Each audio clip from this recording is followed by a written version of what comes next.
Shalom. Hello, your house. Shalom. Shalom to the left. I got this video. I queued up. Let me go to it real quick.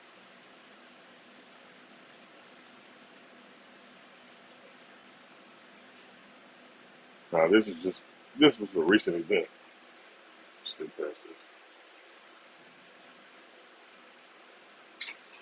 Now, the scriptures say, blessed is he that watches, and blessed is he that readeth. Man, you want to read these precepts and actually fully understand them, actually watch and compare and contrast what's really going on. There's other little events, all type of other so-called distractions going on, but you can't let that really distract you from the spiritual vision like that. Because, man, hey, this shit's stirring up more and more. And like you got right here, which, hey, I've been saying that through the spirit anyway. Esau a fucking devil, so for them to actually do something to one of these bigger countries, maybe China or Russia or whatever, or Iran, aka Persia, they gotta have some type of big event to happen. So they can falsify a nuclear attack. Now, you actually go search and look it up, like I mentioned in numerous videos, the elders do as well. Don't just take my word for it. Go look it up. Do your homework. You go look up the term broken arrow, which the military term broken arrow means a missing nuke or a stolen nuke. You actually have some of them right now that's somewhere out here, but Esau tell they don't know exactly where they at. So all it takes is for somebody to set one of them on, do something, and trigger an event, then that's how you know the domino effect. Stuff get locked down, war break out or war scenarios break out. And this goes on, man. That's why you read this comment right here. It says, please keep in mind this could be preparation for them to do a false flag to keep up locked down, but they meant it to keep us locked down. Always, let me click on that, see what it says. Always keep your eyes and ears open, but don't live in fear. Be smart. Hey, you're supposed to keep your eyes and ears open, your spiritual eyes and ears. If these precepts that I'm about to go into, they're for those who have eyes to see and ears to hear. So let me let this play. I'm gonna pull a few precepts. This is just a short video, though. I ain't gonna dwell too much on it.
And, hey, and you're right. It is something to pay attention to, because this was coming. It's coming time. Let me see. I spoke on some of these precepts in a previous video. I'm gonna go back and see. In the book of Jeremiah.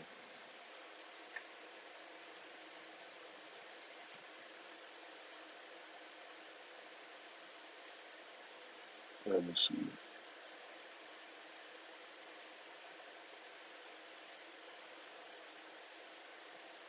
The book of Jeremiah, chapter 49, verse 31. Arise, get you up unto the wealthy nation that dwelleth without care.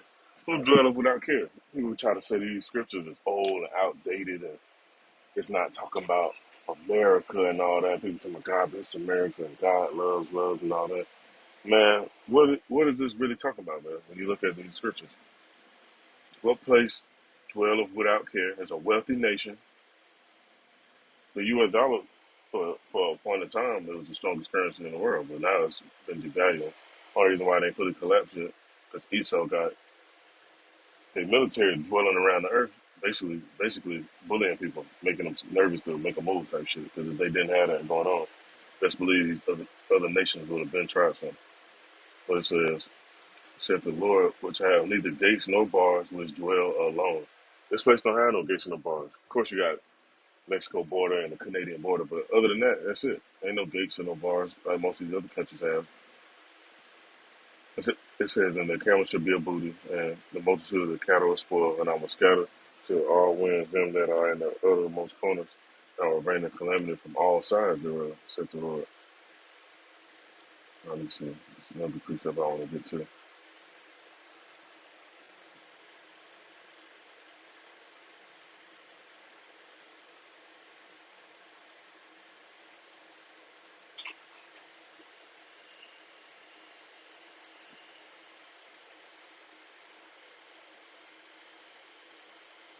It's the book of Jeremiah, chapter 50, and verse 3 says, "Out of the north, there come up a nation against her, which shall make her land desolate." Now, when you look at the other videos, the main culprit that always be mentioned is Russia, talking about aiming them arrows over here, also known as nukes or ICBMs. So which make her land desolate, and none should dwell therein. They should remove, they should depart both man and beast. In those days and in that time, said the Lord, the children of Israel shall come, they and the children of Judah together, going and weeping, and they shall go and seek the Lord their power. They shall ask the way to Zion with the faces thitherward, saying, "Come and let us join ourselves to the Lord in perpetual covenant. It shall not be forgotten. My people have been lost sheep, and shepherds have caused them to go astray." That's why you have a lot of these pastors. They don't know this stuff. They don't. You go ask your average pastor what the book of Jeremiah talking about, the book of Isaiah talking about, the book of Daniel talking about, the book of Ezekiel talking about, the book of Zephaniah, the book of Joel, and all these other scriptures. They actually go into this third woe in the book down in Jehoshaphat and ask them about the book of Revelation, and then talk about, and you ask them what does the precept mean when it says this place should be, it says for one hour, the place should be made desolate, roughly paraphrasing. You go ask them that, majority of them, they don't know, and they're going to lie to somebody if they do know and cause them to go astray. Since they have turned them away on the mountains, they have gone from hill to hill, they have forgotten their resting place. All that found them have devoured them, and their adversaries said, "We offend not," because they have sinned against the Lord. The habitation of justice, even the Lord, the hope of their fathers, who move out of the midst of Babylon and go forth out of the land of the Chaldeans, and be as the he goats before the flocks. For lo, I will raise and cause to come up against Babylon a assembly of great nations from the north country, and they shall set themselves in array against her. From thence she shall be taken, their arrows shall be as a mighty expert man, none shall return in vain. And see, through the Spirit, I could be wrong, so hey, if I'm wrong, I'll come back and clear that up. Esau's going to stir up some shit and blame it on somebody. They like to play the blame game, just like the scenario with, them towers. I won't say too many words, 'cause I know they like to ban videos when you say certain things. The scenario with those towers, the scenario with Pearl Harbor, and that's just a few incidents. There's more incidents around the earth that Esau like to do. Or have done, I should say, just so they can go do what they like to do. So let me get this, let me preset. I'm gonna jump around a few more times in this stuff. This book of Obadiah, verse 2, it says, "Behold, I made thee small among the heathen that are greatly despised." And these nations, they ain't fucking with Esau right now. Only thing that's keeping these nations from fucking Esau up right now is the Most High ain't fully put the spirit on them to do what they do. And Esau has their military position all over the world. They have treaties with NATO and different countries, all this different stuff, so they can do the shit that they've been doing and play that role. But what's gonna happen? The Most High gonna put the spirit on them, and they gonna go at it with Esau. And this time Esau not overtaking these heathens. Verse 3 says, "The pride of thine heart hath deceived thee, thou that dwellest in the clefts of the rock, whose habitation is high, and saith in his heart, who shall bring me down to the ground?" That's how they move. They go around the earth saying, "Who shall bring them down?" Well, they're gonna be brought down. They're actually gonna be brought. Let me see this. they're actually going to be brought and pulled into another region and actually be drawn right into that war.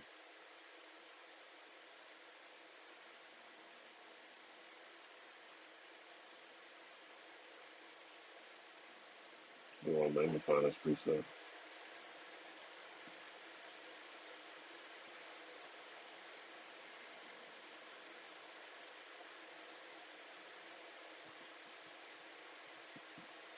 Oh, I wasn't going to get this one. I'm going to go to the next chapter after this, but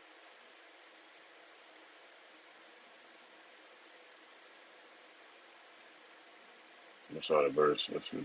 Look at Joel chapter 2 and verse 27. It says, "And you should know that I am in the midst of Israel, and that I am the Lord in the power, and none else, and my people shall never be ashamed. It shall come to pass afterward that I will pour out my spirit upon all flesh, and your sons and your daughters shall prophesy, your old man shall dream dreams, and young man shall see visions." Hey, just a testimony. Almost every night, I'm having dreams and visions. It's so vivid. It's like I'm awake. I gotta write them down. Almost every night. Sometimes the Most High give me a little break. I don't see too much stuff. I just get a little bit of sleep. After that, I'm seeing stuff. I'm seeing different events. I'm seeing stuff that's supposed to happen, or maybe past scenarios or whatever might have been fresh in my mind or whatever. It says, and also upon the servants and upon the handmaids, and in those days I will pour out my spirit. I met women that have dreams about certain stuff and question me about it and tell me, like, hey, I had a dream about there was a bunch of chaos breaking out. There was riots and such and such. What you think that means? And I just let them know through the spirit. Now, in verse 30 it says, "And I will show wonders in the heavens and in the earth, blood and fire and pillars of smoke. The sun should be turned into darkness and the moon into blood before the great terrible day of the Lord comes. It should come to pass that whosoever should call on the name of the Lord, and the name of the Lord, the Most High, is Yahweh, and the Son's name is Yahweh Shah." You're going to hear people calling on that name. You're going to hear some people trying to call the name been calling. He ain't going to answer. You've been playing. You ain't been calling. You ain't really been trying to seek him wholeheartedly. He said, "It shall be delivered from Mount Zion, and in Jerusalem shall be deliverance, as the Lord hath said, and in the remnant whom the Lord shall call." So it's only a remnant that's going to get delivered from this judgment that's about to take place.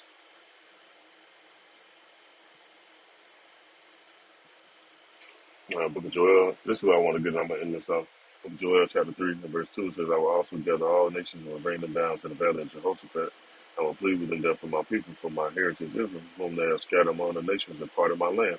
And who have they done that to? Who have they scattered among all the nations? Whose land been parted? Who have a heritage that people know about, but the people that it's about, they barely know about it. You have to ask these questions when you read this stuff. Verse 3 says, "And they have cast lots for my people." Who got lots cast for them? Them slave lots. The main people, for real. They try to say, oh, other nations was in slavery too. Yeah, they were, but not to the magnitude of our people. Our people had the worst captivity on this earth. When you go to history class over here in Babylon, they don't teach you about Irish slavery. They don't teach you about slavery of Elam. They don't teach you about slavery of Ethiopians and stuff like that. They tell you about us. I said they have given a boy for a harlot and sold a girl for wine that they might drink. Yeah. And what have you to do with me, O Tyre and Zidon and all the coasts of Palestine?